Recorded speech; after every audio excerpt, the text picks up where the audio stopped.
नमस्कार, मैं हूं श्रुति दादिश और आप देख रहे हैं ई न्यूज भारत। लखनऊ से आई ये खबर सिर्फ एक हादसा नहीं बल्कि सिस्टम की उन खामियों की कहानी है जिन्होंने 15 मासूम जिंदगियों को निगल दी। ये 15 लोग कोई आम आंकड़ा नहीं थे, ये किसी के बेटे थे, किसी की बेटियां थी, किसी परिवार की उम्मीद थे जो अपने सपनों को साकार करने के लिए कोचिंग पहुंचे थे।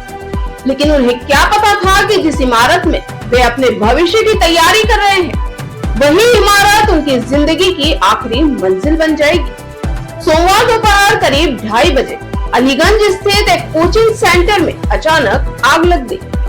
शुरुआती जांच में एसिड ब्लास्ट को आग का कारण माना जा रहा है, लेकिन आग से ज्यादा खतरनाक साबित हुई इमारत के भीतर मौजूद लापरवाही। चंद मिनटों में धुआं पूरी बिल्डिंग में फैल गया। छात्र जान बचाने के लिए इधर उधर भागने लगे, लेकिन बाहर निकलने का कोई सुरक्षित रास्ता नहीं था। फायर सेफ्टी सिस्टम नाकाम थे, इमरजेंसी एग्जिट नहीं था और सबसे हैरान करने वाली बात ये कि छत तक जाने वाला दरवाजा भी बंद मिला। प्रत्यक्षदर्शियों के मुताबिक बिल्डिंग का मुख्य गेट बायोमेट्रिक सिस्टम से संचालित होता था। आग लगने के बाद सिस्टम ने काम करना बंद कर दिया और गेट लॉक हो गया। अंदर फंसे छात्र मदद के लिए चीखते रहे, लेकिन धुएं और आग के बीच उनकी आवाजें भी दम तोड़ती चली गई।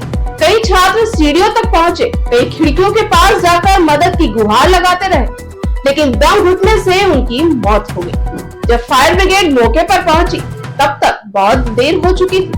करीब 40 मिनट बाद शुरू हुए रेस्क्यू ऑपरेशन में एसडीआरएफ और एनडीआरएफ की टीमों ने 7 घंटे तक लगातार राहत कार्य चलाया। कई जगह दीवारें तोड़नी पड़ी। अंदर का मंजर इतना दर्दनाक था कि रेस्क्यू टीम के जवान भी भावुक हो गए। हर कमरे में अधूरे सपनों की कहानी बिखरी पड़ी थी। लेकिन इस हादसे के बाद जो खुलासे हुए, उन्होंने पूरे सिस्टम पर सवाल खड़े कर दिए। जिस इमारत में आग लगी, उसे लेकर वर्ष 2016 में अवैध निर्माण की कार्रवाई शुरू हुई। यहाँ तक कि बिल्डिंग को गिराने के आदेश भी जारी किए गए थे, मगर बाद में यह आदेश निरस्त कर दिया गया। सवाल यह है कि आखिर इसके संरक्षण में ये इमारत चल रही थी, क्यों सुरक्षा मानकों की अनदेखी की गई और आखिर उन अधिकारियों ने अपनी जिम्मेदारी क्यों नहीं निभाई जिनका काम लोगों की सुरक्षा सुनिश्चित करना था। पुलिस ने बिल्डिंग मालिक वीरेंद्र शुक्ला समेत 4 लोगों को गिरफ्तार कर लिया है। गैर इरादतन हत्या का मामला दर्ज किया गया है। वहीं लखनऊ विकास प्राधिकरण ने 4 अधिकारियों को तत्काल प्रभाव से निलंबित कर दिया है, जबकि 16 अन्य अधिकारियों की भूमिका भी जांच के दायरे में है। एलडीए ने साफ कर दिया है कि नोटिस अवधि पूरी होने के बाद इस इमारत पर बुलडोजर चलाया जाएगा। इस दर्दनाक हादसे में यूपी, पश्चिमी बंगाल, मध्य प्रदेश और हरियाणा के कुल 15 लोगों की जान चली गई।